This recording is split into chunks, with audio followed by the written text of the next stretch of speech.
ฮอดแล้วภูมิสลอนไปวอร์ม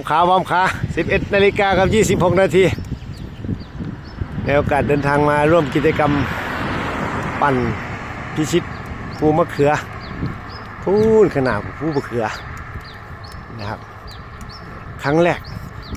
ที่ทางอำเภอกันทรลักษณ์จัดกิจกรรมปั่นท่องเที่ยวส่งเสริมการท่องเที่ยวเพื่อให้ทุกคนที่เล่นจักรยานมีโอกาสได้มาจอยกันในพื้นที่ที่เคยเป็นสนามรบหรือว่าสมรภูมิรบตามเขตแนวชายแดนนะครับวันนี้เสียงปืนสงบแล้วนะครับเราก็มาส่งเสริมการท่องเที่ยวเปลี่ยนสนามรบให้เป็นสนามการค้านะครับในโอกาสพิเศษที่พวกเราเดินทางมาร่วมกิจกรรมทันทีที่รู้ว่าทางอำเภอกันทรลักษณ์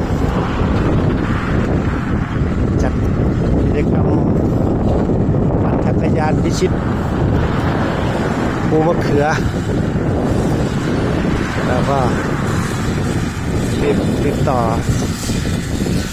กับทีมงานเพื่อขอคอนเฟิร์มแล้วก็ลงสมัครเลยนะครับมาด้วยกัน7 คนจากศรีราชาบางพระกระทิงลายนะมาด้วยกัน7 คนนะครับในพื้นที่ที่เป็นแนวชายแดนที่มีการสู้รบแล้วก็พี่น้องในพื้นที่ได้รับความเดือดร้อนต้องอพยพก็สวัสดีครับผมสวัสดีครับสวัสดีครับก็เข้าใจในเหตุการณ์และเรื่องราวนะครับวันนี้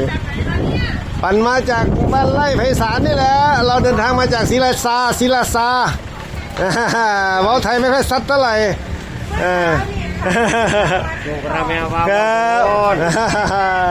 โอ้ทีมงานกำลังเตรียมงานเลยเนาะ